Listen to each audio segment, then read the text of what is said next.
All right. Delighted to welcome onto the stream Barry Corr. Barry, how are you? You okay? I'm very. Were you waiting for me there? Because I No, swear. no, no. It was not. It was all good. It was all good. Is that okay? Because I was waiting there, and then I looked. No. We have Ryan Leonard on, so I was trying to get you on at the same time, but I wasn't sure what direction that might go in if you two were on at the same point. So, although it's just gone past 9 o'clock, so we might have been able to reference some of the stories. But where do we find you? We spoke to Mark Bonner earlier, so he was on a long journey. So, are you? Oh, he asked me to ask you what film you watched at the cinema this week. Actually, is that? At the cinema. It was like the Cambridge Film Festival last night, so the opening night, so I was at that. And then God almighty, I'm gonna forget the name of it. Something Artist Pirate King. I guess. Okay. One of the movies are often like that in the film festivals. Maybe a lower budget one or whatever. It was very enjoyable though. So. How are you enjoying your coaching at Cambridge so far? How's it been going? Yeah, really good. We obviously, when I started, we was in League Two. We had a really, really good season during the COVID year, where we had our promotion. There's always been big moments, I'd say. So that was obviously brilliant, getting the promotion, and then we were safe in the reasonably comfortable in the first season back and had a brilliant FA Cup run and a win away at Newcastle, which is again a brilliant moment for the supporters and everything. And then last season, in what was really a difficult season, but the circumstances made it feel like a real success at the end, because we stayed up on the last day, winning on the last day, and results going our way elsewhere. So there was supporters running on the pitch and everything. So I mean, we don't want that again this year, but yeah, it's certainly been memorable so far, and hopefully we can add more memories. Yeah, definitely. When did you start to think that coaching might be for you? Is it towards the end of your playing career or towards the start? When did you start to think that you might be interested? No, fairly early, to be fair. And in fact, I did think about it myself, but someone who gave me some encouragement to do it was Paul Sturrock when I was at Southend. So the time when I got that knee injury, and I think it was my second season that I missed. Obviously, Paul Sturrock was the manager initially, and he encouraged me to start my coaching badge. So I done my B license when I was there. So I would have been maybe 26, maybe 27 at the time. And he said if my knee wasn't to get better, he said I'd have you as a member on my coaching staff, which was something that was nice to hear at the time, because it was taking so long to get back fit.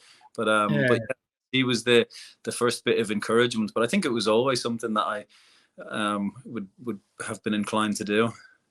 Yeah, and obviously we mentioned Paul Sturrock there. He's been incredible, influential for you throughout your career. Is he the biggest influence that you think there has been on you? Yeah, I would say. I mean, I've had loads of influences, so I wouldn't want to take away from anybody else. And there's been people that have been really important for me, and that I've learned loads from. But he was certainly right up there. He obviously signed me 3 times. He signed me at Sheffield Wednesday and Swindon, and then obviously at Southend as well. So I had a really good relationship with him. He was a really good guy, and I liked his management style as well. He was very honest. He just told you if you were. Actually, I was going to say he'd tell you if you're good or when you're bad, but he didn't tell you when you were good. He just told you when you were bad. So luckily, there was quite a few times that I didn't speak to him that often for a few weeks at a time. But then if I had a bad game, he'd tell me about it. But you kind of knew where you stood with him, and his playing style there was real clarity with what he wanted. It wasn't particularly complicated in loads of ways, that our playing style. We was direct team, but everybody knew their roles in the team. So yeah, I enjoyed playing for him. A really good man. So yeah. In that first season at Southend, you really hit the ground running. I think it was over 20 goals that you got, which was fantastic. How much did you enjoy that opening season? Yeah, it was really good. Again, after quite an injury hit career up to that point, I think it was virtually the first season I'd gone through where I stayed fully fit. So straight away there's I speak about it with loads of people that have played for Southend, and there's something about Southend, we all seem to say it. It's a proper club. Straight away I went in there, and I knew I had to kind of prove something as well, because I guess I didn't have any real history of scoring loads of goals or anything like that. So I wanted to prove myself, but I just I really took to the club. I really liked it, and loved my time there. The whole lot of it, really. And the injury that you had sort of in the second season, I'm pretty sure it was, just how tough was that being out for that amount of time? Obviously, we're talking about mental health today. So to have to go through that must be one of the most difficult things that you can face as a footballer. How do you look back at that time in particular? Yeah, very, frustrating, like all injuries are. You kind of, the first part, it's you go through a whole process. It's like a loss. You're frustrated and angry, and then you get really down, and then motivation comes back, and you just have to keep yourself busy with the process of getting fit and the rehab process. So I was always quite good with that, and I was lucky to have Ben Clarkson that was looking after me. Yeah. So he was really good with me, and had me doing all the right things to get back fit, and I would just kind of try to put all my energy into that and just focus on the rehab process to keep myself going. So but yeah, it was a difficult time, but when you get back, it's an unbelievable feeling as well. Especially when you score on your first game back. Was it Exeter, wasn't it? I seem to remember. Must have been a special moment, because I guess at some point when it takes so long to come back, I don't want to put words into your mouth, but you must worry that you might not ever come back when it's seemingly been that long. So that must have been right up there with one of the best moments you had in a Southend shirt, perhaps. Yeah, I think so. It was brilliant to be back out on the pitch. I mean, that's what I was saying. It did take so long to get back that it was Paul Sturrock at the time who was saying, if this isn't looking great, you can. That's who was encouraging me about the starting the coaching badges.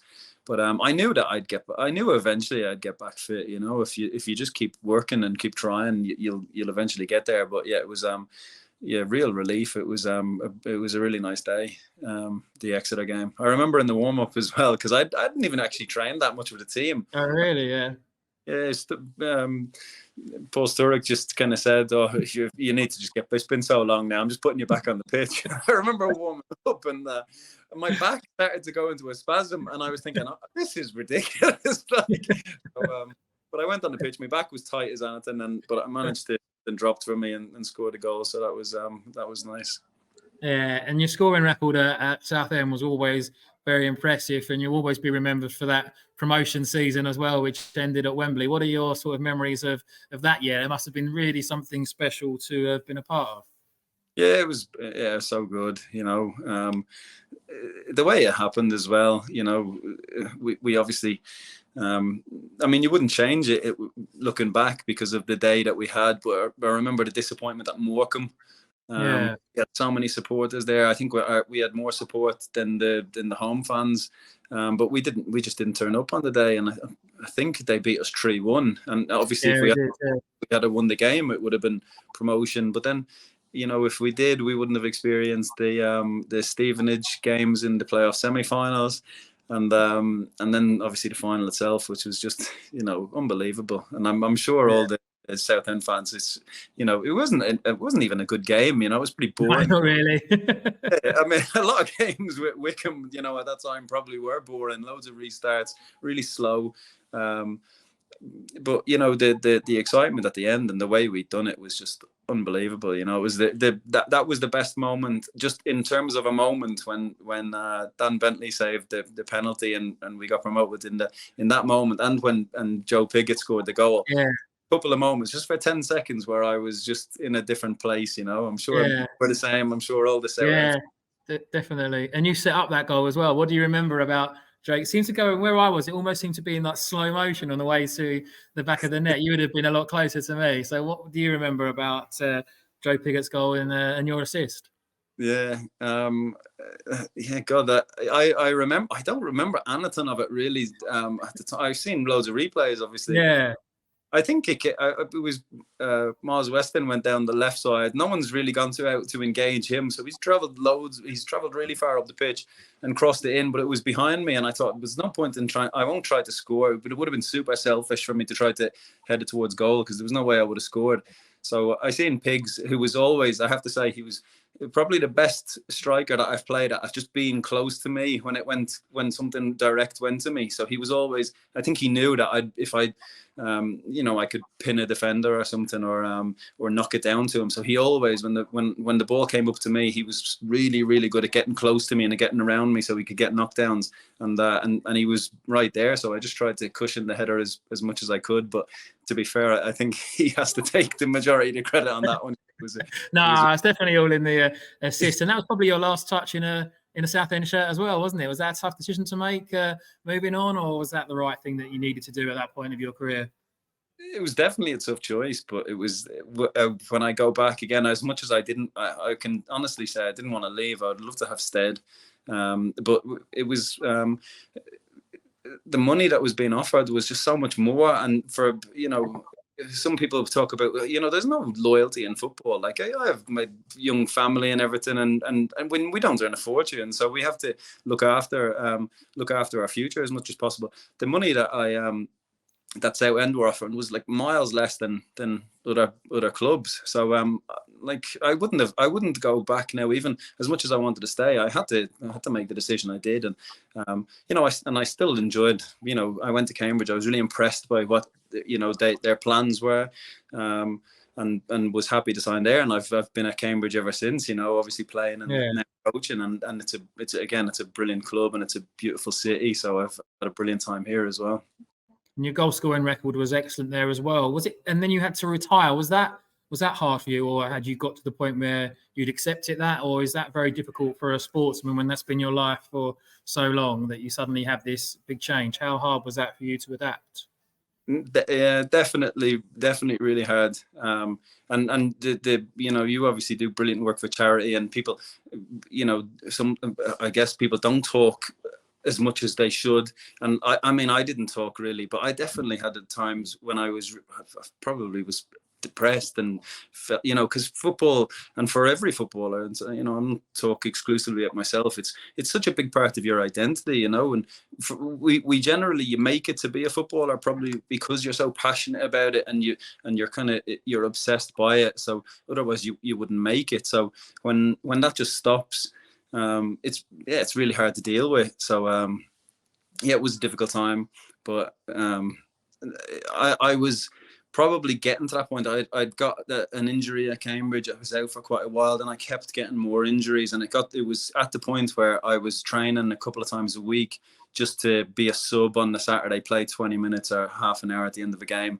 And I remember going out on some games thinking, like, I used to be a good player and now I'm and I couldn't move like I used to or anything. Not that I ever moved that well, but Jesus, so slow.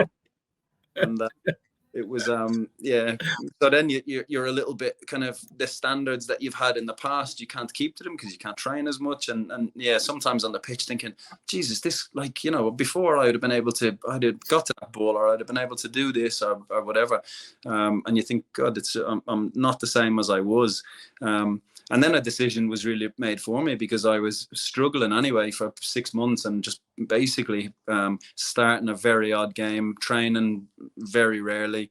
And then in training, I jumped for a header and landed really awkwardly on my ankle, and I broke my ankle, ruptured all ankle ligaments. And then, again, whilst it was really upsetting at the time to do that, it was probably just, I don't know, someone or something telling me, Barry, just give it up now, because that was struggling anyway. This is the end now, and focus on the next part. And I wasn't, because of the way it ended, I probably thought I wasn't the same player. And I was excited about a coaching career, and still am, and super ambitious in my coaching. So excited for that, but certainly a difficult time in the moments when it first happens, Because you must miss being part of that dressing room, especially one like Southend, which was sort of quite lively with some of the characters that you had, Bilal Mosny and the like. So it was never a dull time, was it, at Southend? That's it, yeah. And Lenny, who you've just had on, he's he's a quiet one. He probably doesn't let on. The ones you have to look out for, are they? Yeah, exactly. The fun, like, I do miss changing rooms and everything. I miss the games. I miss being nervous on Saturday morning or whatever, and going out and competing on Saturday more than anything else, you know. And maybe not necessarily as much the changing room. I don't necessarily need banter or something like that, you know. Yeah. A lot of people seem to say they miss the changing room. I don't, you know. I'm not really bothered by that, but I do miss I miss training and miss definitely that being nervous on a Saturday, walking out on the pitch with your teammates and everything, and trying to win a game of football. That was, you know. Yeah. And obviously we are talking about mental health, and actually the last time that I saw you was at the game for Chris Barker, and that really brought home, didn't it, just how serious a subject it is. And it was so tragic what happened to him and someone that was sort of close to you during your careers together.